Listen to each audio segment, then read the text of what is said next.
What's up, guys and gals? Chris, the Bonafide Hustler, coming to you live from my garage. And my gosh, it is pretty bright. I think I need to turn that one light down over there. So I'm in my garage. I'm at my home gym. There's so much stuff here that I want to show you. But let me first turn down this light. I just realized how crazy it is on here. Give me 1 second. I'm going to let people come in. Talk amongst yourselves. What's up, P. Shealy 69. Oh, yeah. I know you. Cheddar weather. It is 100% cheddar weather. Put a comment if you're here. Who buddy wants it? Good to see you. You came from Instagram. I told you to come. Here you are. Let me turn this light down a little bit. It's a little too much. And then we can get this show started. And you're going to want to stick around because there's some cool stuff on this show. I want to teach you as much as I can. Kevin Hawthorne, good evening from Lakeland, Florida. That's a really good question, by the way. Maybe we'll do this in like 5 minutes. Like, where's everyone tuning in from? Let me get this thing tuned down. This like light is killing me. I didn't realize how bad it was. And this is a really powerful like ring light. Oh my gosh. All right. I mean, this might be as good as it's going to get. I don't know. This could be as good as it's going to get. Boy, that's not good at all. Maybe I'll turn off this light. Give me 1 second. Let me see if this works. 1 second. I think it's a little bit better.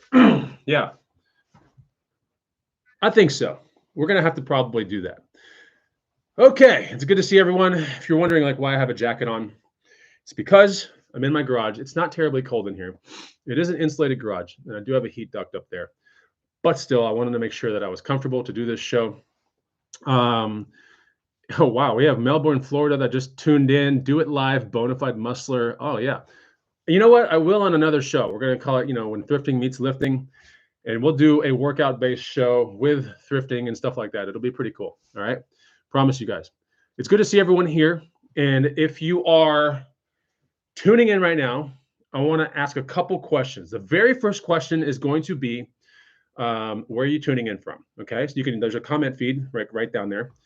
Please go check it out and feel free to chat because you can learn a lot from each other just by chatting. The second question is, how did you find out about my channel? So I've had some semi-viral reels go off on Facebook, for example. And so I'm wondering if any of them came from there. Did you find me on YouTube? Have you been watching me for, 10 years? Let me know. Do you even know what the green room is from back in the day? I want to know.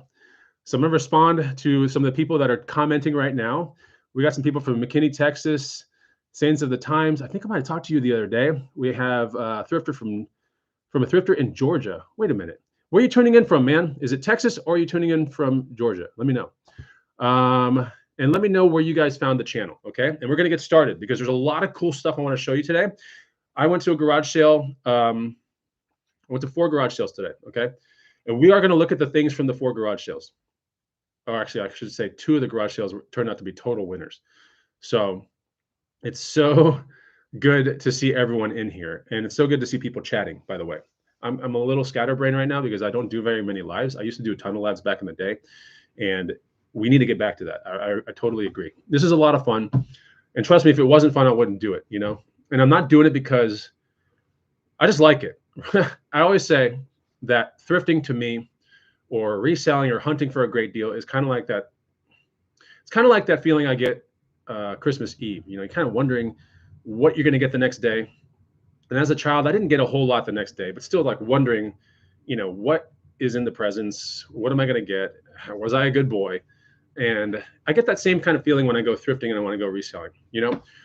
My house and where I live and the stuff that I have inside wouldn't be indicative of a reseller by any means. I have, I have some nice things. I have some cool mountain bikes and stuff. And, I've built this little gym thing, whatever. All this stuff was from reselling, by the way, like all this stuff, everything that you see in this gym. There's even a video on my workout channel called how I built this gym for, I think it was like $1,200. Like I built the whole gym, padded floors, everything. It's super awesome.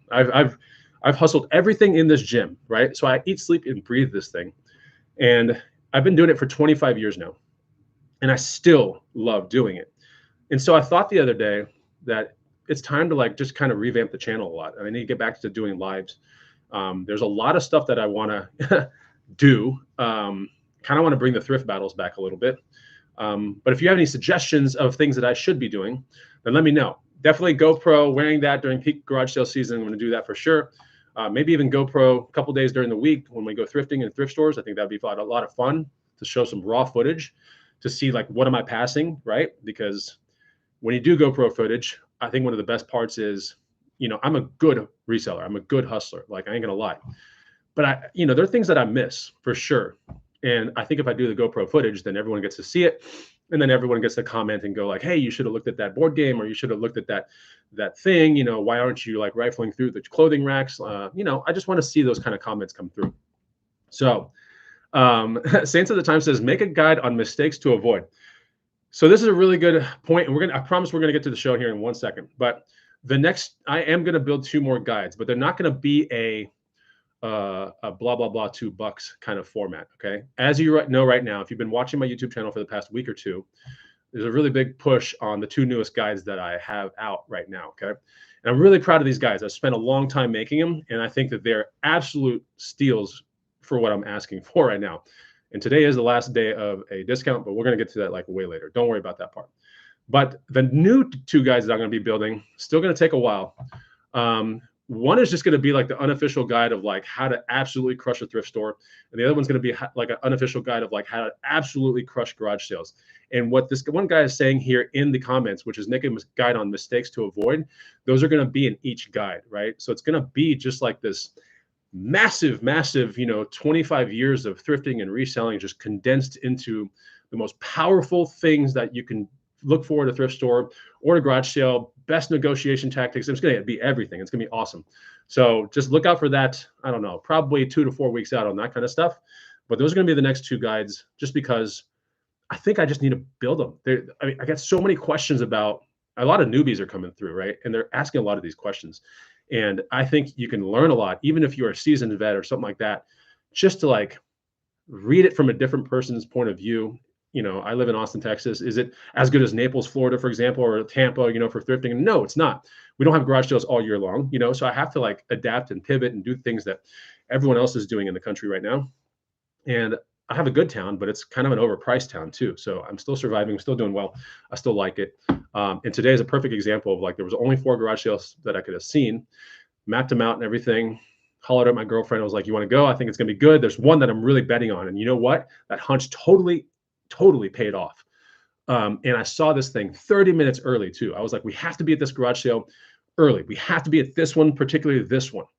And she was like, okay, I trust you. I trust your judgment. As soon as we walked up, we were the first people to that garage sale, and we cleaned that place out. And the reseller did show up like 5 minutes after I was there. So there was someone else that early birded it too, except I just early bird did it before that person. Does it make sense? So you're going to see those finds here on this video. And let's get right to it. Whobody wants it? There's one question real quick. We're going to get to this, and I'm going to shout out some names, and then we're going to get right to the show. So Whobody Wants It says, I would love to hear what platforms you're selling on, the pros and the cons. Okay, so I'm going to make you a deal. Ask me that question in 30 minutes, okay? And put it in big caps, and I'll get to it, okay? I do want to shout out some names, but that's a really terrific question, Whobody Wants It. I really love that question. Hello to Brian. Hello to P. Sheely. We have Bodacious in here. Our Time Is Out. Flipping Junior. We have people from Round Rock, Texas, all the way up to like Hawaii are tuning in right now. We have Derek White. We have Doug Mays. We have, there are a lot of people in here. Kevin Hawthorne. Okay, so yeah, thank you, Whobody Does It. All right, so yeah, put it in all caps so I can make sure to see it. Okay, we're gonna get right to the haul. And should we get to the garage sale haul, or do you want me to do some randoms before we get to the garage sale haul? Let's do some randoms. That way some people can filter in, and we can really show the garage sale haul for that's like epicness today. I think everything, when it's all said and done, is probably gonna clear about $1,000. So, and if I'm speaking too fast, it's because I'm excited, and because I'm also on a live and I haven't had much practice in a while, but I think I'm doing okay. You let me know. Okay, so a night thrift run a week ago. I think this made it on a vlog, I'm not sure, but this was at a thrift store. I paid $11 for this. I do think that this is going to sell between about $90 and about $100. A real tight window right here. And this, if it didn't have tags, okay, I wouldn't have bought it. But this is a really interesting kind of bag, because if you do read Bags to Bucks, for example, my bag guide that was issued out, I don't know, 7 years ago, terrific bag guide, right? Here's a funny story. That guide is the best-selling guide that I've ever had, is Bags to Bucks. And it's only ahead of Shoes to Bucks. I looked at the metrics the other day. It's only ahead of Shoes to Bucks by about $500, right? in revenue. Does that make sense? So I've made X on bags to bucks and I've made X on shoes to bucks, but bags to bucks is like $500 more revenue collectively over 7 years than shoes to bucks. So bags to bucks is actually my most popular guide. And then it's shoes to bucks, and then it's high ticket items to bucks one.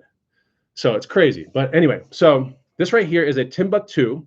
This is a bag brand that I resell every now and then. It is getting saturated, okay? So I'm not telling you to buy Timbuk2 stuff, but they do have this one bag right here called the Authority. I think it's called the Authority Pack, right? This is called the Authority Pack. Here it is right there. It says Authority Pack. And I've done really well with Authority Packs. They sell relatively quickly, about 1 to 2 weeks. And this one has tags. It was $11, and we're looking to convert this thing to about $90 to $100. I'm real precise with my amounts because I'm pretty sure this is where it's going to end up. It's a really good bag for people that like to travel. They want to put a 15.5 or 6-inch laptop screen, diagonal, of course, in here. It fits all that. It's TSA compliant, all that kind of stuff. Plus, you can put a water bottle on the side. So that's Timbuk2 right there. It's a brand that I did highlight in Bags to Bucks. And at the time that Bags to Bucks was built 7 years ago, it was a really promising brand. It was doing really well. And then other brands just came in and just started diluting it a little bit, right? Brands like Chrome, bags like Topo, Design, like those kind of brands kind of took a little bit of the stardom away from Timbuk2. And plus, they just had their heyday about 7 years ago. I mean, everything Timbuk2 was amazing. They're mostly known for their messenger bags, which a lot of people that are couriers in New York City and big metro areas would use Timbuk2 bags. And then they started pivoting to Chrome bags and things like that. So this right here is something that you want to look for. If you find it in pretty mint condition, you could probably get about $70 for an Authority Pack. But this one was brand new, and that's why I popped on it right here, right? JJ from Arizona, I got your guides 2 days ago. I'm going to go to some Goodwill in Flagstaff tomorrow. That's awesome. Thank you so much for not only supporting everything that I work for, but it's just like all those timeless hours and hours I put into all these hours I put into the guides. It's like really nice to see that someone is like, I bought those 2 guides, which are the most current ones. Let me know what you think of it right now. I don't care, publicly right here, like put a review right into the chat feed, JJ from AZ. I don't even know if you've made it through both guides because each guide is over 150 slides. Okay, so these are really big guides. Where I think Bags to Bucks was like around 90 slides, Shoes to Bucks was around 110. So Bikes to Bucks 2.0 is 150 plus slides, and the other one, High Ticket Items Bucks to Bucks 3, is 150 slides plus as well. I've pinned the actual links to those 2 guides at the top. Is the top comment, so go check it out. And if you use the code LAUNCH, okay, that's the only way it's going to bring that guide price down, just so you know, and that ends tonight. So that's a cool bag. Also, when I was night thrifting, I think it was that same day, okay, I went to a Goodwill and I bought this. Now, this is cool because I love reselling things like this because you're like pretty much the only person in the marketplace that has it. It's about a mid to a long tail kind of item. But this was, I think, $6 or $7 out the door. This is a satin Bonnaroo. You might have seen it on a vlog. I decided to show it on this satin Bonnaroo jacket. It's a women's medium, pretty nice star interior. I mean, this is signature. If you know anything about music festivals, which I do a lot because the Austin City Limits Music Festival, which is a 2-weekend festival, okay, comes through this town, and I do work it. I've been working it for 3 years now, actually maybe 4 years. I just get contracted to work it. I've worked it in a couple different respects. Like you can call them jobs, but they're not really jobs because it's just really fun. You're working at a festival, and yeah, so I get to like get around the merch, and I get to see how powerful the merch is at these festivals now. And the merch is expensive, and typically something like this or a denim jacket from Bonnaroo, from Lollapalooza, for example, from Coachella, from ACL Fest. You know, the denim jackets or these signature kind of things like this are going to be the first things that sell out. Okay, so you want to look out for things like this. They're made by different brands and all that kind of stuff, but there's almost always a signature kind of jacket that sells out really quickly. And I believe at Bonnaroo, this is going to be one of them right here. There is a denim jacket that is super hard to find as a Bonnaroo one as well, that probably resell for like 300 or so. But outside of that, I think this one's going to probably resell between about 1 and 150. I'm not even kidding. So here we go right here. Go check that. It's pretty nice. You know, look for things like this. And I love how it doesn't have a year on the back either. So that means this is still relatively super wanted, and it has the cool almost Aviator Nation copy sleeve kind of, should I say shoulder cuff looking things. I love this. It's such a fantastic thing to have because there's no one competing with you in the marketplace at this point. So I love that. And what I said on the last vlog, when you deal with these kind of things, whether it be really rare finding hats or the denim jackets or the satin jackets, perhaps the blanket throws, these things are when the festivals come around again, right? We're going to be in festival season in about, I don't know, 3 or 4 months. The people that go to these festivals, they have extremely, extremely deep pockets. Okay. I'll put it into context for you just a little bit. A double Red Bull and vodka at ACL Festival, I'm not even kidding, was $34. Okay. That was a double Red Bull vodka. And then a little thing on the screen comes up saying, do you want to tip 15, 10, or 20% or even more? I mean, this is, you want to get a drink at these festivals. I mean, it's insane. Like, it's absolutely insane. So look out for stuff like this. Something I want to teach you guys about that's not produced anymore, but you can still look around for these things, and they sell for really good money on eBay. Okay, so take a look at this, and this is not the garage sale haul, by the way, but you want to look out for Patagonia black hole bags. Okay, it's called the Black Hole series, and it's easy to kind of spot because it has this weather resistant, reflecty kind of like exterior. Here's a Black Hole 55 right here that I traded some guy in 2 vlogs ago. If you're up to date with my vlogs, you saw the fact that I brought a tactical bag with me that I found at the bins. I'm probably 3, maybe at most $5 into, and a guy proposed that. He's like, well, are you willing to trade for that tactical bag on Facebook Marketplace? And I was like, well, and I'm thinking like, I'm like nothing into this. So he's like, what do you like? And I said, well, I like mountain bikes. I like, RC cars. I like listed everything, video game stuff, and camping gear, and awesome Patagonia, North Face, CC Filson stuff. I wrote it all out and sent it to him. And sure enough, he's like, I got a Patagonia bag I'm not terribly attached to. Would you be interested in trading? So I traded him for this Patagonia Black Hole 55 liter. Now go on eBay and take a look at Black Hole 55 liter right now. If you got an extra screen or something, go check it out. You're gonna be like, what in the world? Like, the resale on these bags is kind of weird. So a crappy condition one is probably like $100. A good, hard to find color is like 300. So yeah, this is like serious stuff right here. So this is a Black Hole one right here. And then at a garage sale, I don't know, 2 weeks ago, $5. This is probably a 75 liter or perhaps like 100. And this is a Black Hole bag as well, right? This is a Patagonia Black Hole bag. You can see the Patagonia logo right there. I don't know if you can see it, but it's right here. Now this one tells a story, okay? And the story is that the Black Hole bags were amazing bags. They were built phenomenal. They are not completely weather resistant, but they're pretty close. They're pretty good. And the reason why Patagonia doesn't make them anymore is because, as you saw in that last Black Hole bag right here, right? You can see how shiny this is, and it's really good. And with just a little bit of use, it looks like this, okay? Now, with a lot of use and perhaps some improper storage, maybe a lot of abrasion, who knows, it starts to look like this. You see what it starts to look like? And I like the way this looks. I think it's cool. It's almost like it almost looks acid washed in a way. So this is a Patagonia Black Hole bag as well, but it isn't a 55 liter. And strangely enough, something like this is going to sell a little bit less than a 55 liter, because a 55 liter Black Hole bag is a little bit more of most people's speed when they have a duffel bag. This is gigantic. I mean, this is a big bag. So this is a Black Hole as well. I could probably post it. I'm probably going to use it a little bit and then post it. In the Black Hole series bags, since they don't make them anymore, now they just make them a full nylon, and they don't look as cool, and the colors are super boring. So people like the Black Hole bags because they have some really interesting kind of colors to them. And the Black Hole bags have come in backpacks and duffel bags, okay?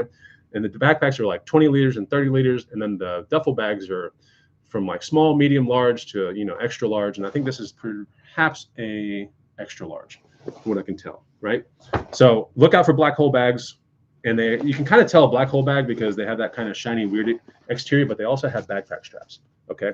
So it's kind of something that you want to look for. Yeah, these are really cool. So this will be my 3rd Black Hole bag that I have. I have one in the closet too that's smaller than the 55 liter. I know if I posted that one, it would probably sell for $250. The funny thing is, when I bought it, it was only about $140 new. So used, it's selling more for what it was new. It's crazy.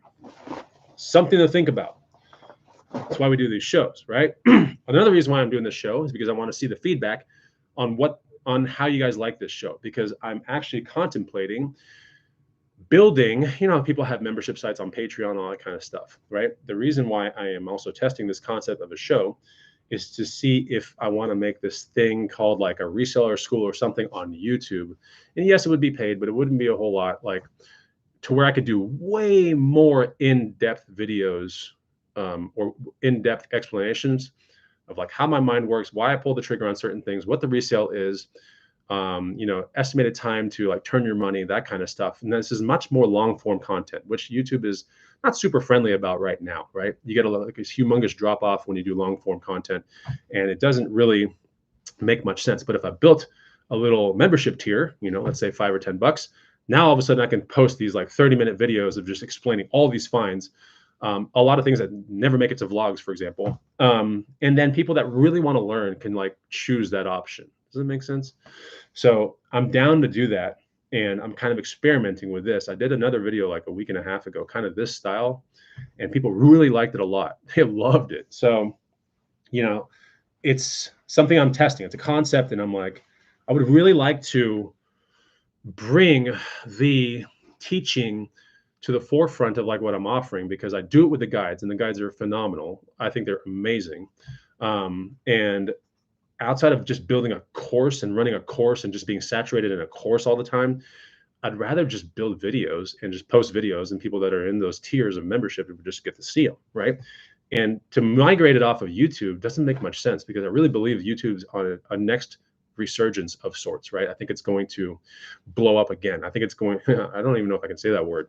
I might get flagged, but I think it's going to rise again. And I'd really like for the membership thing to be on YouTube and not some other site where I have to learn all the, YouTube I know really well. Another bag.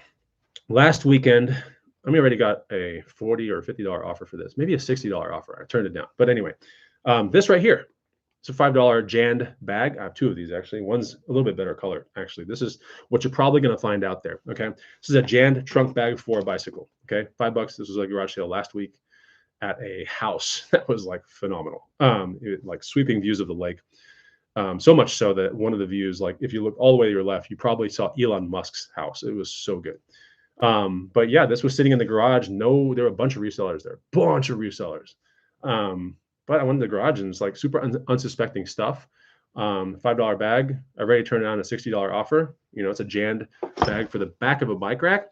And what's more important about this one is it kind of feels like it has padding, right? It's like, oh, it has structure, it has padding. See how it like stays in this like rectangular form all the time? Well, a lot of bike bags don't do that. They kind of just collapse and look all weird.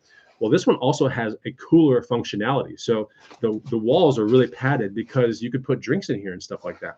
You could put adult beverages in here, and you can like take it to the park and, do adult things in the park. I don't know. But like, yeah, this is a Jand bag. That's a brand you want to look for. It's out of Santa Barbara, I want to say. And the vintage Jand stuff sells for really well too. I've been selling Jand stuff forever, and it's really awesome. Even the crappiest bag ever, you could move it for like $20 to $25 on Facebook Marketplace. You could. How do I know that? Because I use one on one of my other bikes, and it's still listed, and I just don't care to like delist it, but it's still listed locally, and people are always like, "You want $25 for that thing? I'll buy it right now. I'll buy it right now." But I kind of like it, So I don't know why the listing is still up, but it just shows you can still move stuff like this, like locally. I don't know, $40 to $50. You wouldn't have to deal with any shipping fees. You'd be one and done, no returns, like deal with one customer, over and done with. No promoted listing stuff. So just think about that. And that's the kind of items that I kind of like to buy now, are items that can survive on multiple places like eBay, Facebook Marketplace, Craigslist, things like that. It makes sense, because at the end of the day, it is getting a little bit more expensive to pay or to play on eBay. We all know that. So there are other options. And I think Facebook Marketplace is one of the best ones. Okay, so pop quiz. Who's got bags to bucks? I'm just kidding. I'm sure someone has it in the feed here. Okay, so where do we want to go next? There's so many finds. Should we go into the garage sale stuff? Let me think. Okay, before we get to the garage sale stuff, things you might have seen on the vlog 2 days ago, pick this up right here from a thrift store. These are 2018 Nike Vapor Max. What do they call this? Like, it's not reflective gold, but it's called Nike Vapor Max Black Gold Iridescent, I want to say, right? Pretty cool. Obviously, if you deal with anything Nike now, everything goes to the eBay authentication kind of thing. But still, and that I think is supported with FedEx. So you still get some pretty good subsidized shipping prices for things like this. It's a Vapor Max. I don't touch Vapor Maxes unless they look like this or that cotton candy one that everyone resells.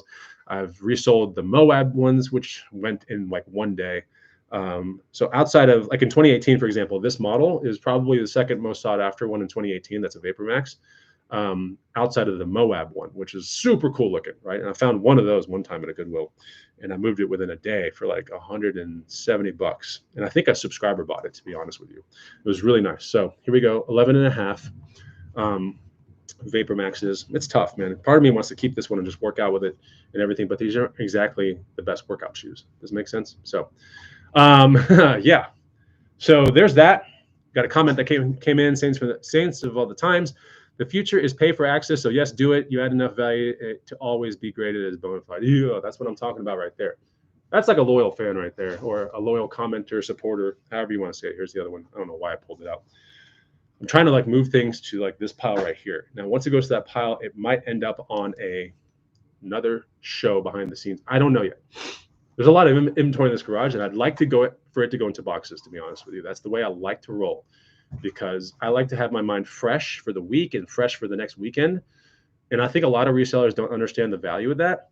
To just have no death piles and have super fresh inventory. I think for me, it's a curse that I'm a creator in a way, because I like to teach and I like to share and I like to show things, and personalities kind of wacky, whatever. Like I like to do those kind of things.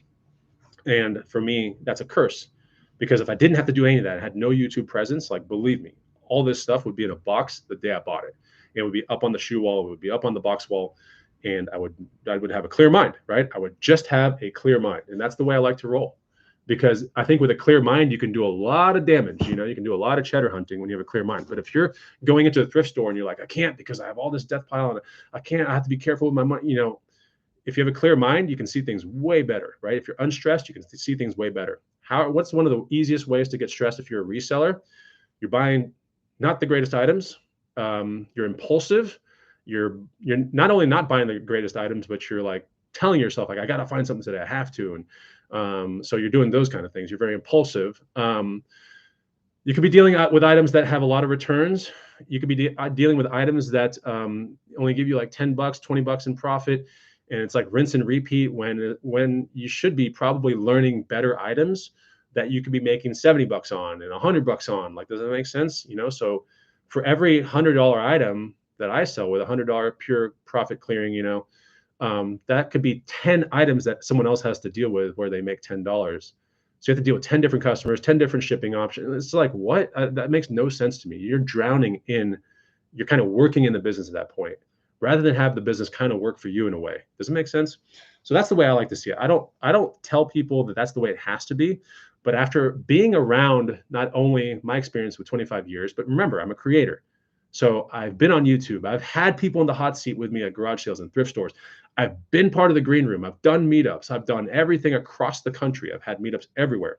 And one of the things that I see people doing is they'll buy things and they'll just be like, yeah, I can make 15 on this, or I can make 20. It's really easy. And I'm like, that's great. But, you know, learn the big things. It's so important. Learn the bigger items, because they probably will move faster, right? Bigger items that are more high quality will reward you with incredible amounts of money.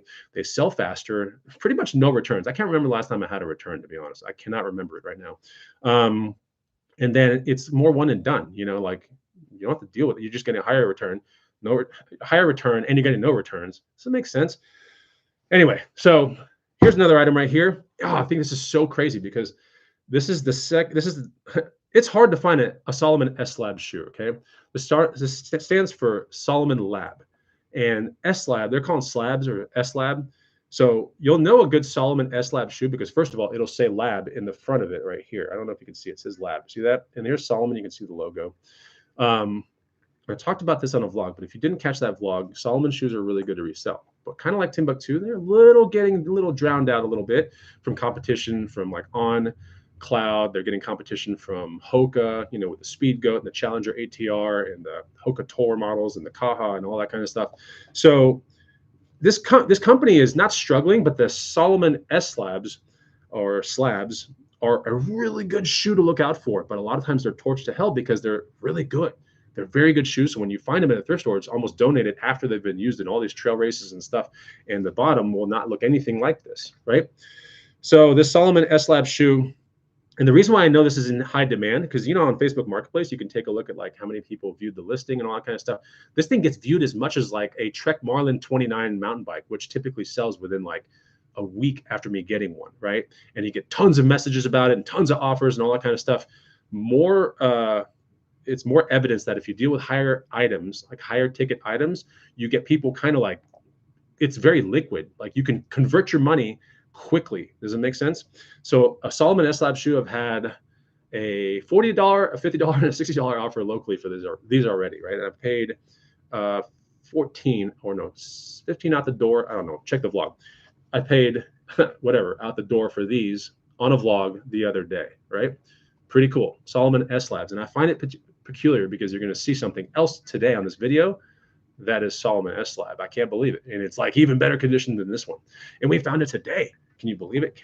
I can't believe it. I can't. Because I've been searching for S Lab shoes for a while. And the last time I flipped an S Lab shoe was like 3 years ago because they're all torched, It's really cool to see this. I've had someone even say, like, would you trade, what did he say? Would you trade a brand new 550 New Balance? Today, I got a message saying, will you trade a size 12 brand new New Balance 550 for it? And I looked up the 550s and I'm like, looks like a characteristic dad shoe, like roll up with your Corvette. You got your jean shorts, It looks like one of those kind of shoes. And I'm like, no, I don't want that. But I did respond with like, do you have any Patagonia bags, like video games? Like I did the whole thing because I'll trade for something like that. So anyway, we got this right here. Solomon S Lab shoe, pretty cool. I call them S Lab, but everyone calls them slabs. But it's called Solomon Labs. So it's the peak shoe that Solomon offers, should I say. Okay, now we're going to get into the garage sale stuff, and I think this is fantastic. So the very first find, I'm going to see if I can structure this together so you can understand how great of a garage sale day it was today, only from like two garage sales. Now, there is a picture on my phone of something that, obviously, when you buy and you resell, and you get a lot of things at once, the key is always to get a fresh mind. You want to move the highest resellable item first. You want to post that day of like, you want to get ahead of the game and you want to do like quick things quickly, right? So you take a look at like what your highest profit item, can you list it immediately? Why the hell are you waiting? Like, it's one of those kind of things. So the very first, and this is the reason why I wanted to go to that garage sale real bad. And I was like, told my girlfriend, we're dropping everything. We're going to be at this garage sale 30 minutes early. We're going to early bird it because when you have 4 garage sales to see, you bet on, I bet on one. I was like, yeah, my hunch was absolutely dead on. And this was in the ad. They'd made like a Canva poster, or I don't know, what did you say, like a graphic on their garage sale. And they put a bunch of stuff in the graphic of what they had. And I saw this bike right here. Let's see if you can see it. All right. So there, I saw this bike in the little posting right there. It's a Giant Live, whatever. I don't know, a Vail road bike. Is it anything special? Not really, but it's a small frame road bike. And it was the very first, I was like, we got an early bird. At the very least, we're trying to get that bike, right? Because for me, I'm looking at like that bike would already put me, in that 200 profit category, 250, something like that. Assuming that the bike is, let's say, and I have an idea going into the garage sale. I told my girlfriend, I was like, anything 80 or below, we're going to buy this bike. So we go to the bike, we go there, and the bike's not even outside of the house. We're the first people up to the garage sale. We're early birding it. People are putting stuff out. You feel kind of weird, but you shouldn't, because at the end of the day, ask the polite questions. Hey, can we come look at your stuff? Is that okay with you? And if they say yes, good, game on, right? Game on. I'm going to tear through your stuff. So we asked about the bike because we didn't see it. The lady goes in the back, pulls it out. I immediately, within 8 seconds, I can determine like, yes, like that's how quick it is. It's about 8 seconds because I'm looking at several pieces of the bike. Bikes to Bucks 2.0 will teach you this, by the way. It's literally one of the sections, like how to land like the perfect bike flip. So my mind, boom, boom, boom, boom. I'm like, yes. And I do the characteristic thing, which is I don't get super attached to it, but I look around and I'm like, are there any other resellers around me? And there weren't. So I kind of put the bike right to the side for a little bit, didn't show too much interest in it. And I was like, how much do you want for that thing? And they're like, how much do you want to offer? And I was like, got to find a road bike, but I don't want to have too much work into the road bike. And so I noticed, and I said that because the two bike tires were flat and all that kind of stuff. And so the people were like, this needs, probably new tires and it needs new tubes, which is absolutely incorrect. A lot of people that don't know anything about bikes will just say things like that. So we ended up, they were like, what do you want to pay for it? And I'm dealing with a guy and a lady right in front of me. So now you're dealing with competing, kind of like who's attached to this bike, who isn't. And the guy goes, I was thinking like 80. And the lady's like, no way, I was thinking like 30, And I'm sitting there like, okay, I got to close this deal. I'm looking around. Now I start to see a reseller coming up the driveway. I'm like, all right, like, what do you want for the bike? And I also had 2 bags in my hand when I was saying that statement. While I was saying that statement, my girlfriend was perusing through so much stuff, and she found great things that are in this box right here. I'm going to show you in a second. But the 2 bags are sitting right here. I'm going to show these to you, and this was all $50, okay? So when I heard what the lady wanted for $30, she was like, $30 for the bike, and the guy's like 80. I'm like, okay. And then I had the 2 bags in my hand, and I'm starting to like, I want to get this deal done quick. It's very important because you can lose a deal. The other reseller guy could come up and just be like, I'll buy that right now for 80. You know what I'm saying? Like, you don't want that to happen. You have to be very, very, very strategic if you want to make good money. But it also comes with like being aware of your surroundings as well. This is what 25 years of doing this will teach you. You just have to be really aware of your surroundings, but you don't want to show too much attachment to the thing that you're going to make money on. So, yeah. So I was like, look, can we just do $50 and for the 2 bags in the bike? And the lady's like, yeah, $50. And the guy's like, I don't. And the lady's like, yes, $50. So I immediately pulled out $50 and I gave it to him. Boom, that deal is done. There's no going back to that. I put the 2 bags in the bike to the side, and I still perused the garage sale and found more stuff. But I got the highest hitting things out of the way first. Okay, so I got that bike, which is cool.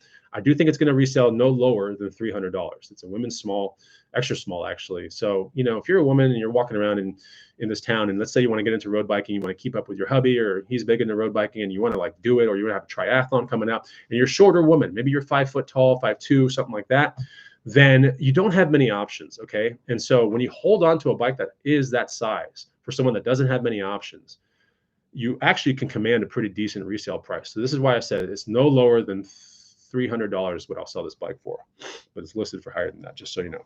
Okay, but that bike was essentially $30. Okay, and then the 2 bags, this is super cool. Now it's too bad that this one isn't vintage, but it's got a vintage logo on it. You're gonna see this on a vlog and everything like that. But I figure here on the show, let's just teach it, right? One of the bags was this one right here, okay? This is a 40th anniversary, what do they call this thing? A summit pack. A 40th anniversary summit pack with the old Patagonia logo on it, okay? So it is a current day bag, okay? But it's a commemorative 40th anniversary model. The only other one on eBay that I think is in the USA is like 100 plus $20 in shipping or something like that. So mine's in much better condition. The other one was kind of trash. It was dirty. And this one's in much better condition. So I think that this thing is probably going to shake out between 100 and 150 right here. Just this bag right here. It's a 40th anniversary. It came in purple only. And it's called, not a bivy, but anyway, it's called the bivy is this other thing I bought. But yeah, it's got the old logo. So you might be like, oh my God, it's a vintage Patagonia bag. Because before it came to the normal logo, it was this logo right here, okay? And before this logo, it was actually a completely different company called Chaudinard, which is the creator of actual Patagonia. It's a guy named something Chaudinard. Starts with an M, maybe, I don't even know. But he's a rock climber guy. He's an avid like nature enthusiast, and so he had. If you find Chaudinard packs, people collect these things, and you can oftentimes sell a Chaudinard bag, which is pre-Patagonia, for like 200 to about $2,000. I'm not even kidding. There's one on eBay right now for $2,000 with like 19 watches on it. It's a backpack. I'm not kidding. So this would be the equivalent of like a big E Levi's jacket, blanket lined, like the whole 9 yards, or like a pair of jeans. Like it's in that kind of category. So yeah, this was a $10 bag this morning. That was part of that $50 bike deal, right? So I solidified this one. I bought it like just like this. I'm gonna do a quick boom, boom, boom, boom, boom. Bags to Bucks will teach you all that stuff. And I'm like, yeah, absolutely. It's a very easy bag. I mean, there's not much you have to like really look for. This is like, I don't know if it's ballistic nylon, but it's pretty close. It's very good. And you have to look at the bottom right here in the corners. And if you see fraying and weird stuff, then yeah, it could be it would maybe sell for like $50 to maybe $70, but this one's in perfect condition, no fraying, no piling, none of that stuff. And it has drawstring top, so nothing crazy. Has one little zipper thing right here. And the reason why I know it's a 40th anniversary reissue kind of commemorative bag is because inside we have white tags that have model numbers and might even have a QR code. And that's how we know it's not a true vintage bag. Okay. So absolutely cool right here. There are people in Japan. There's some Japan ones of this bag right here. It comes from Japan. And they're in pretty good looking condition, but I think they're asking $200 to maybe $300 on eBay for this bag right here. But it has to be shipping from Japan, so it's going to take forever. You know, the ones in the States are obviously going to be very appealing. And so you kind of undercut that $300 price in the 150 range, or who knows, I might list it for 200 or something like that. But yeah, pretty cool. Because once that guy below, you know, this one sells, which is in way worse condition, I mean, it's like this is the only one left, right? So like now you start commanding some of these higher prices. That was a cool bag. What's even crazier is the fact that the people that were working that garage sale, one worked for Teva and Hoka, and then the other one was working for Yeti. Okay. So they had a lot of Yeti stuff there, a lot. And in fact, I'm actually sitting on something Yeti right now, but it's not terribly, terribly profitable, but I bought it because it was $10. I'll show you what it is right here. Ready? This is it. It was $10. It's just a 5-gallon bucket with the top. So at the Yeti store, you're probably going to pay $80 to get that configuration, right? Seafoam green. And, you know, reselling, I don't know, it's probably in the 30 to 50 range, but it has the top, it has the bucket lid too. It's a stupid thing, all right? It's one of the stupidest Yeti products made. It's a 5-gallon bucket that's like indestructible, but people are just like, dude, you can just go to Home Depot and buy the buckets there. But people that are Yeti buyers love Yeti stuff. So that's one thing about Yeti that you have to understand. It's a very, very like, I don't know how to explain it. A lot of people that buy Yeti stuff, they don't even use it in the places where Yeti stuff would really be tested, you know, like extreme cold temperatures, around bears, you know, fishing. Well, a lot of people use it for fishing. But anyway, so like this bucket makes no sense, but they made it. It's a $40 5-gallon bucket, $40. All right, but it's indestructible. It is really, it's built really well. And people have been putting fish in there. They put all kinds of stuff, softballs for a baseball game. If you have the lid, which this one does, the lid alone is $30. The bucket is $40 on the site. If you have the lid, now you can sit on it, clearly, because that's what I'm doing. And yeah, so, you know, 30 to 50 bucks, I think, resell on that, unless I keep it. I might. You never know. I might get around some bears or some wilderness, and I might need to use my bucket. Who knows? But here's the other bag I had in my hand when I was buying the bike. This is a Yeti bag as well. Pretty awesome. This is basically 10 bucks. And I have a guy lined up tomorrow to buy it. He was like, hey, can you meet at a Home Depot? I want to buy that bag. It is a color that's not offered currently anymore. It's a dark blue, because the colors right now are like olive green, cream. No, not the maroon one. That was a special color. Black, and then there's one more color, maybe gray. I don't know, but this one is not available anymore. So if you went to the Yeti store, you wouldn't be able to find this color. So yeah, see, this is a Yeti Crossroads 27. There's two models of the Crossroads, a 22 and a 27. The 22, not many people care about that bag too much. It's all right. It's kind of cool. But the 27 is the one that everyone loves for traveling, for, you know, being in airports, TSA stuff. We have the pass-through slide right here, so you can put it on, you know, the back of one of your other bags when it's like on wheels.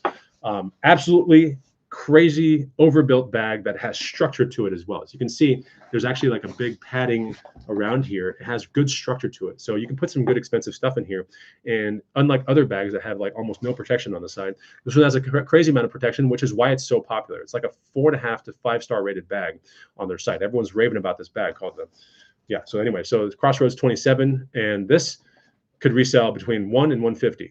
Okay. So just so you know. But I think a guy's going to pick it up tomorrow. He's already asked me to like meet him at a Home Depot to get this bag, maybe 125 or something like that. Okay, so remember the bucket was around 10 bucks. So after we bought the bike and we bought those two bags, we also spent an extra $100 at this garage sale. And this is what we bought. There's a lot of random stuff, but I'm going to try to show you. One of the things that's so cool. It's sitting right here, and you're going to be like, what the absolute, like, I can't believe it. So, $110. Sorry, because after I bought all this stuff and I brought it to the car, I was like, I looked at my girlfriend. I was like, we should go back to that garage sale just to make sure we didn't miss anything. Okay. And so we went back, and the reseller guy that was there before, that was there after me, and he had like a bunch of cool stuff. He let go some of that stuff and he put it back. And one of the things he put back was this. So this is a Patagonia down vest. I think it's called a bivy vest. Size small, pretty cool Patagonia vest. I asked the guy, you know, that works for Yeti. I was like, you know, what's the story on the vest? He's like, dude, that was my high school vest. So now we're talking like maybe retro or vintage already, right? It's pretty cool. It's a size small. And we have, you know, Nice baffles right here. A little bit of piling, but if you have one little piling guns, you can go like that and take all the crap off. No tears, which is awesome. Size small, great condition, goose down. You would know that if you looked at the inner tag, which is the very first thing that I did, because if it wasn't goose down, I wouldn't have bought it. So this right here probably has resale of 80 to about 110 in this colorway right here, just so you know. So yeah, that's pretty cool. And that's when I went back to the garage sale after cleaning it out. That reseller guy put that down. I don't know why he did that, but it was a big mistake. Part of the $100 deal is this, and I might keep this. It's called a Parks Project Fleece. Okay, Parks Project Fleece, pretty neat. If you think about it, you're like, that kind of looks like a Patagonia chinchilla. Well, you know, this company has started to make things that look like Patagonia chinchillas, and they're actually pretty popular, and they're actually selling on Facebook Marketplace pretty strongly. But something like this is probably already $60 to about $85 on eBay. So that's what this is. If I decide to keep it, I'm like, okay, I bought it for that price. But at the end of the day, people like these wacky, weird designs. They love this kind of stuff. And this is a men's large. So yeah, I think this could move easily between about 60 and 80 bucks locally if I wanted to. Could throw it on eBay between 70 and 90 and move it there as well. Parks Project Fleece. Look out for this kind of stuff. That's what it looks like right there. Parks Project. You see that? All right. Pretty neat. Okay, I'm gonna show you something really cool. Part of the $100 deal. We got some more stuff. And what's been your favorite find so far? Let me know. It's good to see you, Mary Caswell. I got a lot of homies in here. A lot of homies. Who's my ultimate cheddar homie? Who is the ultimate cheddar homie? See, the person that actually comments that, I bless them with cheddar luck. You get all the cheddar next weekend. All right. So who is my ultimate homie here? Well, let me know in the comments. I would love to know. Okay, so part of that $100 deal was also my girlfriend. Megalodon 1. Actually, you are a super homie. You are. I already know you are because you like comment on all my stuff and you're like super cool guy. So anyway, $100 deal. What did my girlfriend pick up while I was finessing that bike deal in those 2 bags? She was off doing, you know, reselling things. She's been reselling now for about 1.5 years, almost 2 years. Okay, we've been together for 4 now. And about 2 years ago, you know, I was like, you really need to learn this because it's an easy way to make money. You know, if you have a brain, you could clear $500 a week if you just use your brain, you know? And she's like, I'm willing to learn. Then I taught her the antique booth business. Then I taught her like, you know, shoes and the jackets and the down stuff and, you know, the bikes. And I taught her all this stuff. Now she's really, really, really, really like on her stuff. And so when I was finessing that deal, she was in the shoebox digging through and she came out with all this stuff, man. So this is one of the things she came out with. This is a Hoka Kaha right here.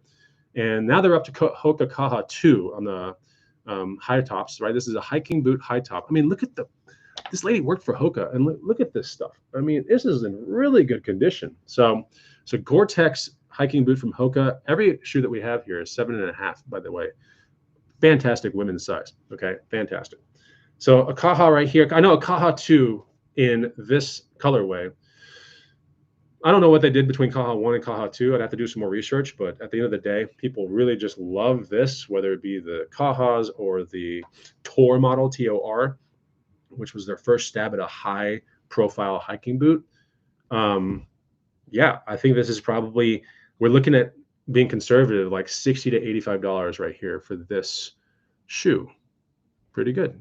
Great condition. See, well, here's the thing, like Shoes to Bucks would teach you this too.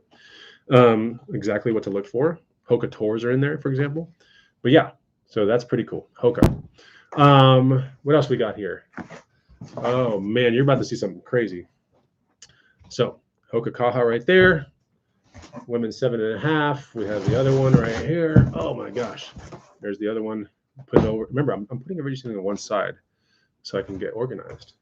And then that's right. It's Nubs on Nubs, Henry S.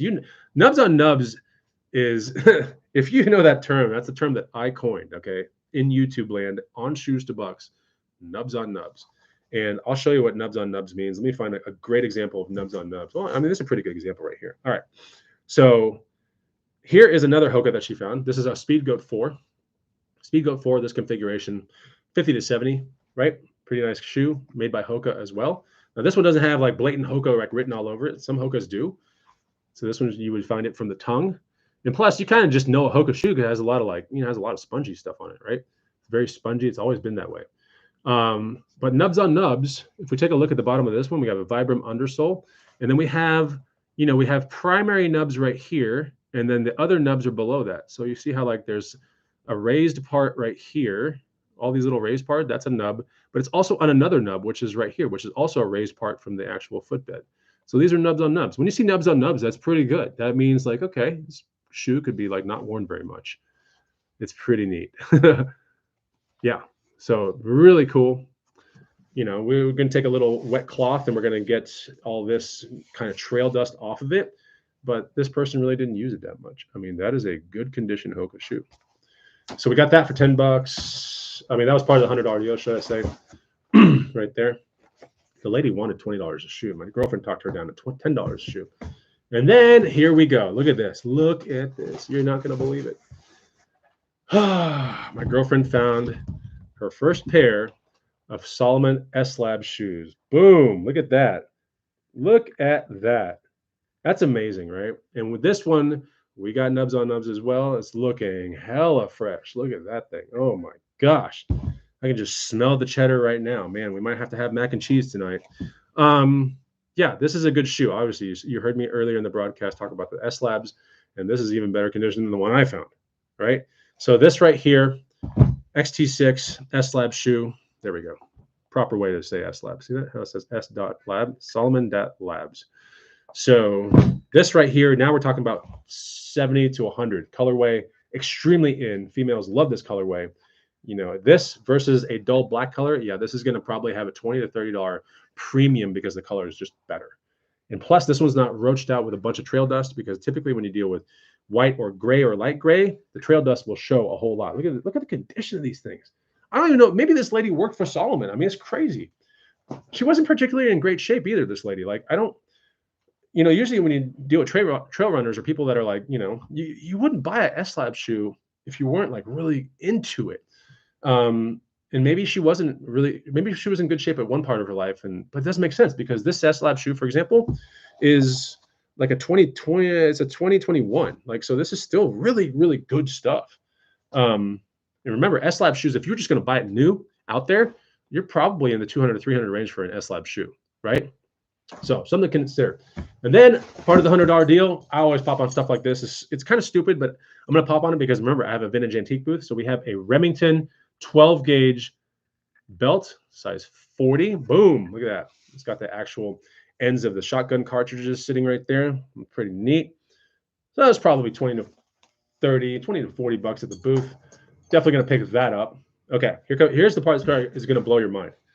It's going to blow your mind, I promise you. Because what else did I get from that garage? There's other stuff I'm missing. I know it is, but there's a lot of stuff in this one thing that I'm going to show you, and you're going to be like, "What? This is bonkers." Okay, so I'm going to get it right here. It's pretty heavy, I think. Yeah, it's super heavy. Okay, and here it is right here. Man, this should be the thumbnail of the video. I'm telling you right now. So what we have is there's a slight mistake on this bag, but I still bought it anyway because I can un-F up this mistake, okay? But this is a Loewe Pro Roller X200, a rolling camera case built for travel, expandable. All the zippers work. I know the code of this little thing. So this bag right here, if it didn't have the roached out wheel, which I figured out when I rolled it to the car. See this wheel right here? It's seen better days. But the thing is, you can also put any other wheel there as long as you have a Allen wrench and you can install another one. Or I could just list it like this and probably sell it for like 70 bucks. But ordinarily, if that wheel wasn't effed up, like we're looking at maybe 1 to like 140 or something. More importantly, there's a lot of stuff in this bag. And part of that $100 deal, this was in there, obviously the bag was part of the $100 deal. So I'm picking that up. Of course, the guy was like, yeah, like I like that bag a lot, but it's not as good as my Pelican. Now, if you know anything about Pelican, you're like, oh my God, okay. So like he has a way better bag. It's a hard shell plastic case, but this is in great condition. We have no fraying, no piling. I don't even know how this wheel did that.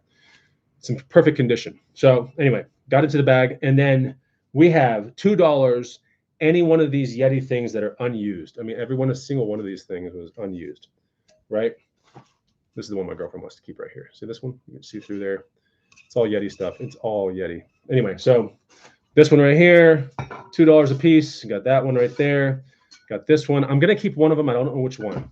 Now, I didn't buy these Yeti things to resell. I bought them for sharing with my neighbors and giving it to E-Money or whoever's in town, just like, hey, you want to pick a Yeti thing out? Like, if you don't know anything about Yeti, you wouldn't understand. But Yeti does make pretty bulletproof stuff. And when you're dealing with coffee in the morning or your favorite chai latte or something, and you want to stick it in a average cup holder and like in a car, then you have to have dimensions like this. Now, there are other, are they way better than something that you find on Amazon like Mir, MIR, or this one right here, for example, like this was part of it, a Stanley, which was unused. You could argue that they could be the same, but Yeti does make pretty bulletproof double wall insulation tumblers and ramblers and things like that. Every single one of these things is just like mint. It has like the QR code on the bottom. I mean, I'm pretty sure none of them, every single one is completely brand new, just no tags. So like he had some perks with Yeti. I think the only one that has a bit of a dent is this one, but all these are like this one's really cool. I might keep this one just because it's the perfect size for coffee to go on garage sailing hunts, right? The only thing I don't like about this is that when you open it, it's like you have to open it like this, then drink your coffee. So there's some other ones in here that are kind of cool that are not that style. They're more like this, but this is getting kind of big, But this one right here has the little pour thing, so that's kind of nice, and it's way easier to like. I don't know. It's really cool. So we had all those for $2 a piece. We bought every Yeti thing that they had. And we're going to be giving it to my neighbors and things like that. We're just going to open the bag and be like, do you want one of these things? Because we try to be really nice and generous with our neighbors when we find really cool things. We gave our neighbors like a down jacket for their daughter, the other day that we found at the bins for like nothing. Because, down jacket probably weighs literally like bin price would be like 50 cents, We found her a brand new REI one. So we gave it to her. And yeah, this is part of that $100 deal. Oh, that's some cheddar right there. Heavy cheddar. And then after that garage sale was done, oh no, there's still one more thing. Part of the $100 deal was this right here. Felt hat, Scala. Let me see if I can get you there you go. Scala felt hat. Really nice one, actually. It's called the Outback. So this in the booth, things like this in the booth sell between like 20 and like 35 bucks right here. Easily. No question. And then after that, we went to a garage sale that was technically an estate sale. 75% off, right? 75% off. So yeah, what did we find at that estate sale at 75% off? Sorry, there's some comments coming in, and there's some people like Cat Day say maybe she used to be in better shape. That's true. The lady that was had these fantastic running shoes, all 7.5s, like fantastic gear. She just didn't look the part of like a trail runner. Trail runners that buy those high caliber items, they typically look like trail runners, right? She looked more like just a normal lady that, I don't know, I'm not trying to pass any judgment or anything, but I'm just like, someone put in the comment, maybe she used to be in shape back in the day. It's entirely possible. So it's just like, I don't know. It's like if you see an overweight dude and then you see this like incredible, like $8,000 mountain bike that has like all the bells and whistle, and you're like, something doesn't like line up. Something's not right, because I ride trail all the time, and it's like, I see people, I would be considered one of the bigger mountain bikers out there. Let's put it that way, right? And I'm in shape and everything, but I'm big for a mountain biker. So like, it wouldn't make much sense, So anyway, let me talk to you about something that I found last weekend at garage sales. Kind of cool. Oh, no. Yeah, we'll go to this one real quick. And then I'll show you the stuff I found at the 75% off estate sale. Sorry, it was on top of this stuff. So right here, pretty cool. Oh my God, I really tried to hunt around so much to find the controller for this thing. And that garage sale that I went to, I think it was 50% off of everything. It was kind of an estate sale. I found this in the corner with a bunch of other random kid toys, and I was like, this is the thing to pick up. RC to Bucks right here. If you have that guide, which not many people do, because it is probably one of my slower selling guides. Is it uber niche? Yes. But, like all my guides are made to, whoops, sorry, hold on. Let me get back to there you go. All my guides are made to get you back all your money on the first flip, right? So that's what they're designed for. And this right here was $5. If it had the controller and it didn't have the flat spots on the tires, okay? The underside is in incredible condition, by the way. It looks real good. Even untested, it's going to work just fine. I already know it. Someone out there is going to have the actual wheels that they want to put on this thing. They might want to restore it. I think I've already turned down maybe a $50 offer on this thing. Anyway, $5. And it's probably going to sell between like, I don't know, maybe like 60 and 80 because it doesn't have the controller. If it had the controller, now we're talking about like 120 to 140. So right here is an old vintage Radio Shack truck right here. Some of the ones back in the day even had like a working winch and everything. Man, these things were the rage back in the day. But we're talking probably like late 80s on something like this. Okay. So pretty nice pickup. I always rescue awesome vintage RC stuff when I find it. I just can't help it because when I was a little kid and I was walking through the malls, they would oftentimes, the Radio Shack employees would be driving these things around the mall right in front of the store to have you go into the store. So whether it was this one right here, or it was one of the dune buggies, or maybe the Audi Quattro one that was really popular back in the day, they would be driving these things around. And it's like, you know, if you get the kids into Radio Shack, now you got the adults in Radio Shack. And like, it was kind of a play like that, I think. So really nice. Rescue these things. I wish it was a Tyco Bandit. If I have any RC nerds that are like, they know what I'm talking about, I wish it was a Tyco Bandit. I really do, but it wasn't. I have yet, oh, have I found a Bandit? I think I found one Bandit in my lifetime. But yeah, you can look up Tyco Bandit 9.6V RC Tyco truck, and you're gonna be like, whoa, what the hell? So yeah, anyway, RC to Bucks is I love it, and I built that guide out of pure passion for like RC stuff. So it's a cool guide. I really like it a lot. You might be hearing me talk about guides a lot. And I was searching Reddit the other day because, you know, a lot of times I search Reddit to get feedback on, like, you know, some of the content I've produced and all that kind of stuff. And I'll look in there and I'll look to see if there's any other flippers I should be watching, you know, on YouTube. I don't have much time these days anymore, but I found a couple. I don't find much negative stuff at all, to be honest. I think when I go into Reddit, it's like I'm looking a little bit for the negative stuff, and you see the praise and all that, and that's kind of fun. But I look for the negative stuff, not many things. I can think of two things that were, well, maybe three or four, because like some of those other ones are tied to the green room, and like, you know, people were really, you were either all about green room back in the day, or you were like jealous of the green room or something else. I don't know. There was something weird going on YouTube land back in the day when we formed this business on the backside, which was a private group called the Green Room. And that Green Room did really well for about 5 to 6 years. And it was great. It was a really cool housing unit for like people that wanted to learn more about reselling, but more importantly, establish incredible friendships, considering the distance that was between people, right? Because these were people from all over the USA. And then we would have a Green Room meetup once a year here in Austin, Texas. And these people would like venture down and like hang out. It was so awesome. So when I look at Reddit about that kind of stuff, you would get conflicting kind of like, there are people that are like super pro Green Room and they're like standing up for the Green Room. And then there were people that are like, you know, everything's about Green Room when they talk, and it's like crazy. And I'm like, that's what you do when you believe in a company. You like tout it. You're proud of it.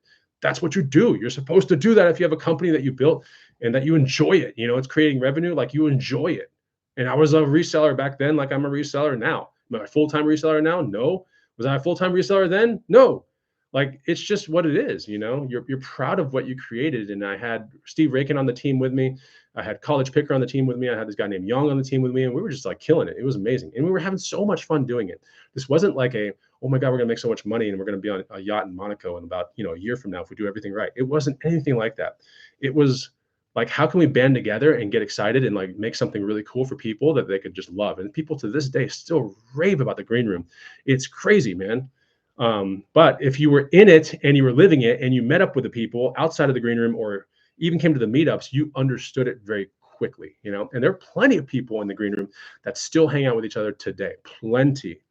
So yeah, the Green Room was awesome. There's even a couple that got married from the Green Room that didn't know each other before the Green Room. Think about that. So yeah, I think at the peak, the Green Room, at the peak, it had like 925 members at the peak. So that was not bad. Let's go to this garage sale because I do eventually have to get off here. I want to open it up for Q&A, just a little bit of Q&A. So we went to a garage sale after that really amazing one, right? And it was an estate sale that was technically 75% off. My girlfriend and I, we moseyed through the house. There was so much, what was it? Diablo board game or Warhammer board game crap. And I'm like, this is where it gets very complicated because there's so much of it and it was brand new. And I was like, man, I don't know. It would require a lot of like it would take heavy amounts of like research on the spot. And I don't like doing that.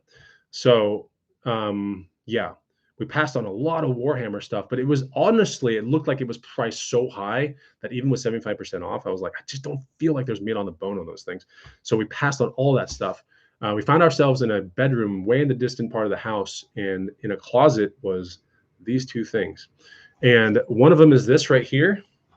Yeah, I can't believe no one picked this up at an estate sale. It's crazy. Now we have an imperfection right here that we're going to bring it to an alteration lady, and she's going to basically glue it or sew it back to here. Outside of that, this is a full-blown rabbit fur coat. It's listed at $125. Do we pay 75% of that? No, because I'm the bona fide hustler. I work deals. We found this in the closet, and next to it in the closet does need a little bit of cleaning. Literally a perfect item to put into the booth. This is an Altman of Dallas Suede Originals fashion jacket, although it's not made of suede, just so you know, just called Suede Originals. I don't know. We have the buttons there. Everything's matching. It's a little on the dirty side, but I have leather cleaner here. It doesn't take very long. This thing in the booth is a perfect example of something that can sell between like $1 and $150. Right here, this jacket right here, and it was listed at the antique mall for $40. Not the antique mall, that 75% off garage sale, estate sale. So you know, this plus that fur coat. My girlfriend is like, I kind of want to keep that thing. I'm like, dude, there's no reason to keep this thing. It's so amazing. It should be out there. Someone else that wants to wear this. Remember, we live in Austin, Texas. It doesn't get cold, but like 2 months a year. So like, this is perfect. Someone is going to fall in love with this. Maybe bring it to Burning Man or something. It's crazy. Look at this thing. Crazy. So we got that, and this felt Stetson hat right here for $25, or was it $20? I don't even know. It was one or the other. It was $20. So I asked the lady, I was like, $20 right now. Can you do it? My lead question was, I know this thing is 75% off. I know this estate sale is 75% off. I was like, are you willing to work deals? And she was like, absolutely. It's the last day. Like we got to get rid of this stuff. I was like, she's like, what do you think is fair? And I was like, and I looked at my girlfriend and I was like, $20. And she's like, cool, take it all. I was like, cool. So we have these two things right here. The rabbit fur coat is probably going to resell in the booth once it's at the alteration lady and she does the whole thing that she needs to do, which is estimated to be about $20. I think we are looking at somewhere between $200 and $400 for the rabbit fur coat in the booth. The white jacket, $1 to $140-ish. And then this Stetson felt 4X beaver hat. Gosh, I could teach you more about these hats, but I'm not going to. There's coating, there's all kinds of stuff because it takes a while. But this hat right here in the booth is probably closer to 40 to 60, you know, since the vintage Stetson one. So that's pretty cool. Incredible deals, absolutely incredible. And in fact, the last incredible deal, God, there's so many deals. There's so much stuff in this garage. I don't think you understand. See, you can't see that direction over there. And there's just stuff everywhere. I could pan the camera down and I can show you something that was out of control. That was at Savers. It was live on a vlog. I found it. It was posted at $15.99. I used the coupon and I bought it. It's brand new. And it's sitting on the floor right here. It's huge, but I'll try to see if I can take the camera off for a second. And let me see if I can pivot it to where it is right there. Yeah, that right there is a Blackstone pizza grill, and it's called Ligero Pro. So this right here, you know, local is probably going to be in the vicinity of, I don't know, 1 to 120, something like that. Okay, I think I got the camera back to where it needs to be. Hold on, give me a second. Now it needs to be up a little bit. All right, am I in frame? Let me edge my Yeti bucket back a little bit. And yeah, I mean, there's so many cool deals. There's some stuff that I've kept. I mean, here's a cool deal that I've kept. I'll take the camera off again one more time. This deal right here. See this thing? This is an Arbor skateboard, kind of signature series skateboard with Paris 180 trucks and orangutan dad bod wheels. I mean, expensive wheels on here, expensive bearings. This thing was like $14 at a Goodwill. You could sell these things intact just like they are for $100 locally. But I like this skateboard, so I kept it. Yeah, and that was sitting at a Goodwill. I can't believe it. Like, what? That's a Arbor longboard. Not my favorite company for longboarding, but the setup of the trucks and the wheels is absolutely phenomenal. So anyway, I prefer Loaded. I prefer Carver. Those are my brands that I like to mess with. This is where this is the finds I wanted to actually show you on the video. I hope you enjoyed this. I'm not getting off just yet, but this is the style of what you would see on perhaps a paid thing one day. If I decide to make it, it would be like this, except more in depth. So yeah, you can kind of see how this kind of content wouldn't really be fitting for YouTube, maybe more of a background thing, because it takes a lot of teaching to really get comfortable with these things, which is exactly why I made those guides. Okay, I made it, you know, high ticket items to bucks 1, 2, 3. RC items to bucks. I mean, outdoor items to bucks. And RC, did I say RC? Bags to bucks, shoes to bucks. There's just so many. I mean, I probably forgot a couple. Oh yeah, bikes to bucks, 1 and 2. So yeah, because in that guide, I can dispel all that information. And for the people that really want to like get it, they can buy the guide. And this is a lot of fun, right? So when you learn more things, you get more comfortable. When you get more comfortable, you have no pressure when you're in buying situations. You just have everything up here and you're just comfortable. And that's the way I like to always roll. I don't like to be like, oh my gosh, like I have to research this and Google image that. And I'm like, oh my, what's the sell through rate? If you know everything up here, then everything is very quick. You know, you make a couple little mistakes every 100 items, but it's nothing super crazy. And everything's kind of working for you. You know, everything when you bring it home, you're excited to list it because it carries much more heavy weight to it. It's fun, and you know it's going to like sell pretty quickly. So that's what I like to do. And I used to call that the road to 200 thing back in the day, but simplified is basically chasing higher ticket items, you know. But the road to 200 thing back in the day was me chasing after 200 listings on eBay. That might sound kind of low to some people out there that might have 1,000 items, you know, 500 items live or 3,000 items live. But I was trying to chase 200 items that were paying 50 bucks or more in pure profit, like high quality items. And the funny thing is, the closest I ever got to 200 items, I think was like 135. I could never get above that because items were just selling so fast that I couldn't replenish them in time. Now that we have Facebook Marketplace and a completely amazing like local avenue where you can double, sometimes even triple post something on Craigslist, Facebook Marketplace, or the OfferUp, I mean, you can really make things move much quicker than just eBay, for example. And the road to 200 thing was based upon eBay and Craigslist at the time. So it's just something to consider. I'm not saying that everyone needs to do it, but everyone does need to start asking themselves, would it be more fun to like not deal with $10 or $20 return items or $25 like pure profit? What if I doubled that? Like what would it take? Would it take some learning? What kind of learning does that look like? You know, how many YouTube channels I have to watch to like get to that level? And these are all the things that, you know, when I built these guides, like I'm trying to literally put all that in there. So let me tell one thing real quick. I'm going to go to the feed, okay? In the feed, at the very top of the feed are the links to 2 guides. If you use code launch, you can get high ticket items to bucks 3 and bikes to bucks 2.0. All right, they're both incredible guides. If you don't care anything about bikes, then I mean, I'm trying to like, I love it so much. If you watch my vlogs, like it's really clear, like bikes are very profitable. But if you're not really all about it, you're like, I just can't see myself getting into it. Cool. Then look at high ticket items to bucks 3, for example. And I think that's my favorite. That was my favorite guide to build in the high ticket items to bucks series. Although the first guide has the most 5-star reviews, it has the most revenue behind it, but it's still not like, I think at the caliber of high ticket items to 3 is like really good. So if you look at those items in high ticket items to bucks 3, and the guide, I think with the launch discount is very low. It's like super low. One good flip, you'll probably make 5 times that guide. All right. So that's how I make my guides. Usually if you buy it at normal price, one good flip, you make the guide price back like in a heartbeat. I mean, I can't tell you how many comments that I've found that is like, dude, shoes to bucks paid 200 times over what I paid for it. You know, bikes to bucks, I've been flipping bikes. I'm probably on my 100th bike right now. I get that with high ticket items to bucks. The thing I get with high ticket items to bucks on feedback the most is like, you've really challenged me to see things in a completely different way as a reseller. And now I cannot see myself going back to $10 and $20 items or $25 return items. I just can't see myself. It is way better to study for the better. That's probably the lead comment that I get regarding high ticket items to bucks, any of the guides. So yeah, if you want to get those guides, code launch. I don't want to say a number of what the guides become, but it's very low. It's extremely affordable because this video will probably be on my channel for a very long time, right? And so if you use the code launch, that guide price, it's the top 2 links. I will do everyone a favor right now, just being a nice guy. I will put the link to bikes to bucks 2.0. Just remember that code launch. The price goes up tonight at midnight. That's another thing I didn't actually really say to anybody, but it goes up tonight. I'm really trying to make the best deal for the people that are like the most hardcore supporters. At the end of the day, it's gonna, you know, those ads are gonna, I mean, those how do I say it? Those guides are going to be put into ads, and there's going to be a little micro discount and all that kind of stuff, but it's not going to be as substantial as this. So yeah, and I'll put code launch in there, and then I'm going to go into some comments now. Boom. Make sure you use code launch. Nothing happens if you don't use that code. That code is everything. That brings that guide. I won't say the number, but it is awesome.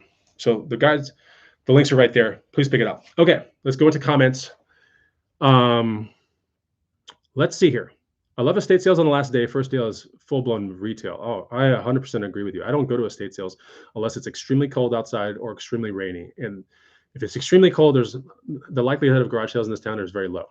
If it's extremely rainy, the likelihood of good garage sales in this town is very low. Like you better be looking for like a church sale or an estate sale. Okay, so I'm the same way. Megalodon says I love estate sales on the last day. The first day is full-blown retail, and I think that's the play that I like to subscribe to with estate sales. For me, it would be full-blown like Saturday morning. I put priority to garage sales. Second priority would be church sales. Third priority would be estate sales. That's just it.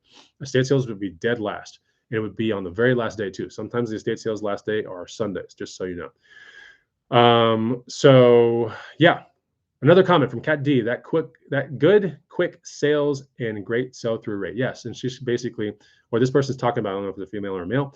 They're talking about high-ticket items, essentially great, quick sales, and they have a great sell-through rate. That is absolutely, totally true. Brandon English, Green Room was great. Do you still talk to College Picker? I don't talk to him on a regular, but him and I are super cool. Like I could call him at any moment and he would be there. Same with Rake and Profit. Like Rake and I actually messaged more than I messaged back and forth with Eric, the College Picker. But there's not to say that we're in different stages of our lives, like all of us, you know? And so that's one thing about life that I've realized is that sometimes you don't know when you're in these great parts of life until they're over, right? And I'm not trying to say this to be sappy or kind of like bring the mood down by any means, but sometimes you don't know how great things are until you're right there in it. And when you're right there in it, you kind of just think this is going to last forever. And then when it doesn't last forever, you start to really understand the beauty that time or that moment, those moments or that chapter in your life really had. So for me, I realized the power of that when I went through a divorce. When the Green Room disbanded, I started to realize like, wow, those were just if my life was in chapters, I'd be like, wow, that was a good chapter. But while I was in it, yeah, I was having fun, but you don't really realize that at some point the chapter is going to close. You know, you don't ever put those two things together.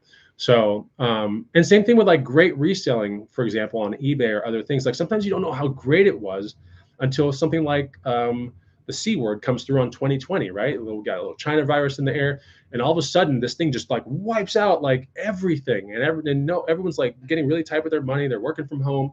Everyone's scared, like jobs are being cut and slashed, and it's like you don't know how good things are until it's taken away, right? And that's what's so interesting about life, is that it will always follow that. So you know, if you're fortunate to have siblings or family members that are still alive, or a boyfriend, girlfriend, anything like that, you know, really celebrate the time that you have with them and treat them with respect and like enjoy the good times. Try not to plan out too many things. Like just have a good time, because at some point, whether you like it or not, it's going to end, you know, and it's kind of weird. But so, yeah, that's just something I wanted to put with that comment. Do I still talk to College Picker? No, but it's not because it's just because our lives have gone in different directions and I have less time than I ever have had before.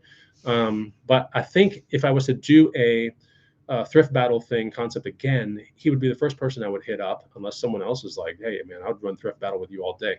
Let's go. Let's do this. You know, send me the proposal. Let's do it. But I think it would be College Picker and then occasionally Rakin, but he's probably the most busy out of everybody. Barbara Hunt, I still miss the Green Room. Cool. Bodacious, I miss Radio Shack. Bodacious said, I had that back in the day, probably referring to this thing. Yeah, a lot of kids had this thing back in the day. Other comments. So now I'm kind of catching up to the comments a little bit. Cookie says, I bought the same damn shirt at a thrift store that I donated to a week ago. Roast me. What are you talking about? Was it the vest? Is it the Parks Project fleece? What shirt are you talking about? I'm just curious what you're talking about. But basically someone saw something on this video and then donated that thing a week before here. And they're like, roast me for it. It's kind of interesting. Seth says, I got to shout you out. I got into reselling because of you in 2015, and now I do over 6 figures on Amazon each year in sales, thanks to you and your spaceship. That's so funny. And we got some loyal people in here, man. I still go crazy in the spaceship, but I don't take the big spaceship out unless I know it's neighborhood-wide garage sale season. Then big spaceship comes out all the time. Okay. Do I still do Goodwill videos? I do none of that anymore as everything is going to online. Yeah, I still go to Goodwills and I still do thrift stuff, but they play such loud music here in Austin, Texas that I'm telling you, man, like it just gets kind of whack. Like, yeah, I'm gonna get a copyright strike by Dua Lipa or someone else. I don't want that. Um, Mary Caswell, for sure. Don't take people or things for granted. No, I don't. I'm not gonna leave the show with this comment, but I'm gonna say that for the past 2 decades, and people don't like me for this, but for the past 2 decades, when it comes to like my birthday or Christmas or my birthday and Christmas, two main things.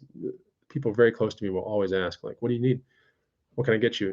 Like, what do you want for your birthday? What do you want for Christmas? And I always for the past 2 decades now, maybe even almost three, I've answered the same exact way, which is I have everything I need. And I don't, but I feel so rich inside. Like I don't need things. Like I'm perfectly capable of earning those things by myself and finding deals. Like it kind of pains me when someone's like, "Oh, I'll buy you a whatever you want." $150 down jacket from REI. I'm like, "Oh, like I don't want you to blow $150 because all I have to do is just be patient and I'll find it for like $5 at a garage sale." Now that is when I respond to those kind of things, when people ask me what I want, what I need, now I always say the same thing, for over 20 years now, which is I have everything I need. I'm very fortunate. I have everything I need. I'm in good health. Like I can move around okay, pain free. Like, I got a great girlfriend. I have my family still semi together. Like, I have a house. Like, I feel good. Like I don't need anything. And so I've learned now this year, or maybe last year and this year, that that's actually kind of insulting. Like people, if they like my company and they want to buy me something and give a gift to show affection or like, whatever, that I have to actually think about something that I do need and I have to tell them because that response just doesn't really live with a lot of people. I don't think it's not something that settles well with them. Maybe I'm just so detached from I think I'm just detached from the normal price of goods because I have everything I need because I bought it for so cheap. Right? Does it make sense? Like I've been reselling and garage selling and all this kind of stuff for 25 years now. So anything I ever actually need outside of a Ferrari or like, I've bought it. I've bought it and I've bought it for severe, like discounted amounts of money. Like I just don't want anyone to go spend their hard-earned money on me because I'm just like, I'm patient, but I realize that that's not a good answer. So now I actually have to like think about the things that I need. And I'm like, what do I need? So I'll ask for like supplements and I'll ask for, just trying to think what I last asked for that I got that I really, really wanted. I can't even think about it because it's like I'm forcing myself to need something and I don't really need anything. So anyway, it's kind of weird. It's kind of weird. I'm just buy me some mountain bike tires or something, or, a good pair of workout shoes. But even that, I'm like, I can find that. That's the first thing in my head. I'm like, I could be patient and find that. In fact, every single workout shoe that I work out with right now, I've bought at a thrift store, every single one, and it's mostly Vans. So anyway, call it a positive mental attitude, but I don't know where it stemmed from. I don't know what. I think it probably came from just growing up and not having everything, right? So when I was finally capable and I was making my own money right out of college and I could buy this stuff, I realized, wow, like this doesn't make me that much happier. I'm like, why did I think as a kid or a high schooler thinking if I had this stuff, I'd be so much cooler? And then you get there and you can afford this stuff. And then you're like, that's kind of a fleeting feeling, I don't really care to go to Structure, that was a store back in the day, and just blow $500 on stupid things, when I could just go to a thrift store and find actually really cool stuff and wear that out and about. It's kind of weird. So I think I learned something, and I think that makes me an odd kind of person. But at the end of the day, it's also a savant-ish kind of thing. Like I just love garage selling. I love finding used things with character, and it rescues it from a landfill, for example. But remember, I have a lot of cool things, but I've sold a lot of really amazing things too. So every year, at least once a year, I'll check my wardrobe and I'll check my shoe collection. I'll check all this other random stuff. My bikes, I've taken my bikes, like what I own, from 15 bikes, and now I'm down to like 4, or maybe about 4. So, and these are bikes that I ride all the time. But I used to have 15, and I was like, this is really cool. I could ride a different bike for 2 weeks and never have the same bike, And I was like, why? Why? Actually, when you finally get that bike at a great deal somewhere, Facebook Marketplace, or I drive to a town an hour away and I start riding it around, I'm like, this is cool. but I thought it would be way cooler. It was actually way cooler when I didn't have it. I was like, yeah, that was a cool feeling. Now that I have it, it's like not so cool anymore. I don't know what you call that. um, Tell them to give you an Amazon gift card. Oh, that's like the worst one. Uh, Man, Megalodon one, like that's thank you for your response. But like when I ask people to give me a gift card, man, now I really feel like I've failed everybody. But because it's tough. You just go into a store. "Oh, I just need like an Applebee's gift card. Here you go, done. And like here you go, like do something with it. That's tough. I don't know. So yeah, if you get around me in person, this is how you can like help me out. There's two ways that you can help me out. Okay, two ways that actually make me feel good and fulfilled and everything. One is obviously supporting anything that I get involved with. You watch the videos, maybe put a playlist on repeat. That's amazing. The second thing there's three ways. The second thing is buy a guide. And I'm not telling you the guide to support me because the guide rewards me for all the time and painstaking like hours I put into the computer at coffee shops building those guides. And that feels good to see that there's revenue attached to that for some reason. I like it. But then the third thing is if we meet up in real life, please come say hi. I've had some people that are like commenting and be like, I've seen you at so many garage sales, but you look so in your mix and like I didn't want to disturb you, or I saw you with your girlfriend, like I didn't want to say hi. Like, please come say hi. And like if we happen to just be close to a coffee shop, like I will allow you to buy me a Doppio. Like that's cool. But outside of that, like that's what would make me happy. A Doppio and stuff like that. So Barbara Hunt, do I ever think about new outlets like storage units or thrifting while traveling?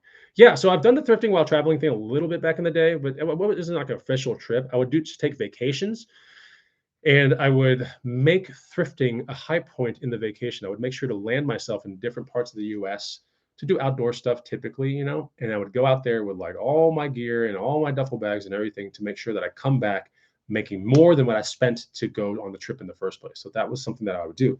Now, frequently that was West Coast California, southwest part of the country, Arkansas, places like that have good thrift scenes.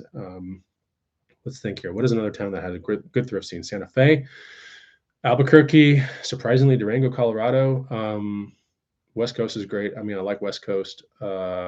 Flagstaff. These are things that come to my mind, like Naples, Bentonville, Fayetteville, Rogers. Like all these places have really good thrifting. So I would do it like that. But I might start doing it in a travel sense. I don't know. We'll see. Yeah, we'll see. But yeah, so storage units, have I thought about storage units or outlets or have I thought about new outlets of making money like storage units or thrifting while traveling? So storage units, I did consider that actually while I was in the green room. I thought about it because I was like, this is, there were some people doing it. And that's what was one of the powerful things about the green room is like, I'm just one of four people that were running it. And I bring my expertise to the table. And then Steve Ricken had his expertise. And then College Picker had his expertise to the table. And then Young had his. But none of us were storage people. So like when people come in the green room, they're like, oh, I'm a storage guy. Like you share everything, and got me kind of like my interest was like peaked, and I started looking around Austin, Texas for like storage places and this and that. And I realized that a lot of the storage units and like when they go on sale and stuff were at times that I really would love to rather go to garage sales. And so a lot of them were like auctions at 9 a.m., 8 a.m., 10 a.m., 11 a.m. on Saturdays. And so I just love garage sales so much. So maybe it's just, I don't know.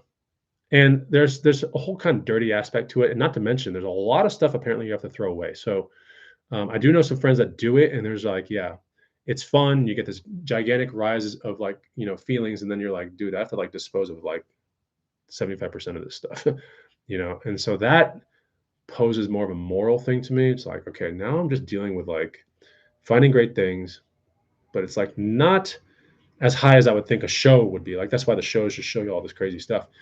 But if you do it a lot, from what I can see, and the friends that I've had, they're just like, it's great and it's fun, but it can get tiresome, And so I don't ever want to be tired of reselling.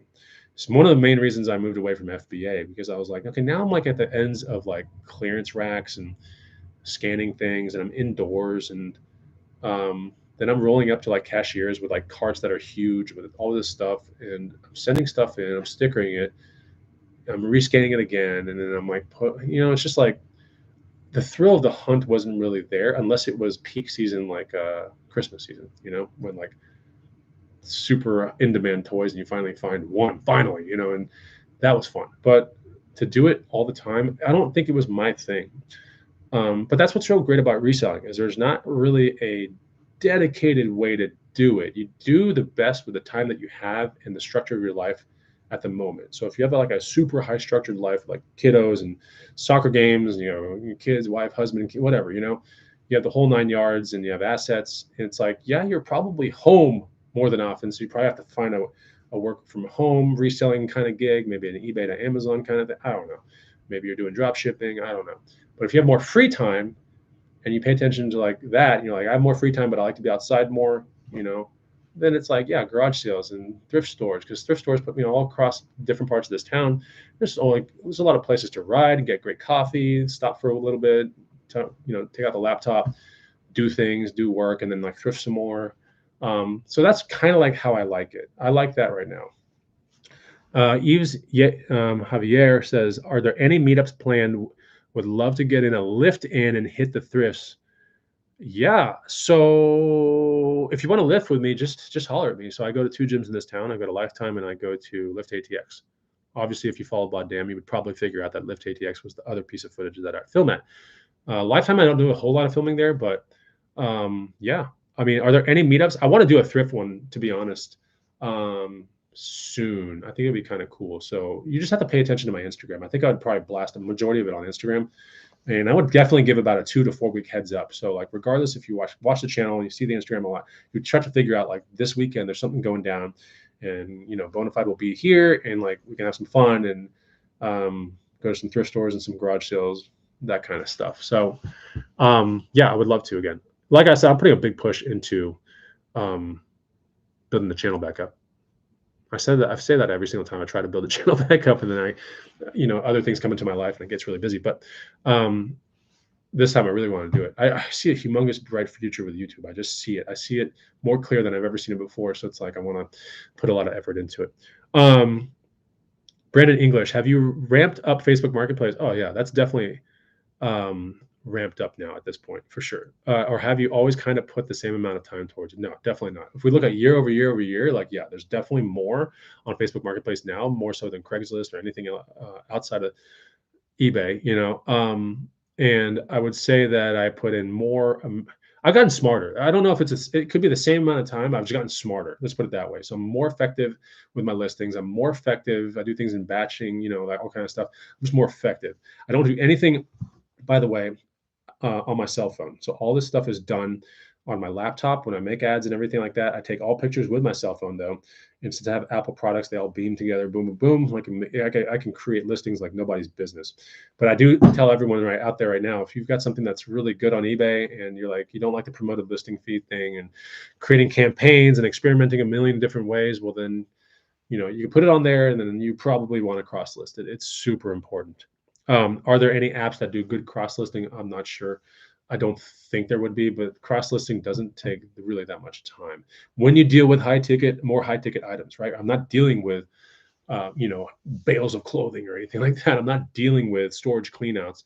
I'm very meticulous with what I buy, and I'm very smart about my mindset. And if I get into a situation that has too much inventory and it's not moving, I check myself and I go, this is not right. Like you have to do better.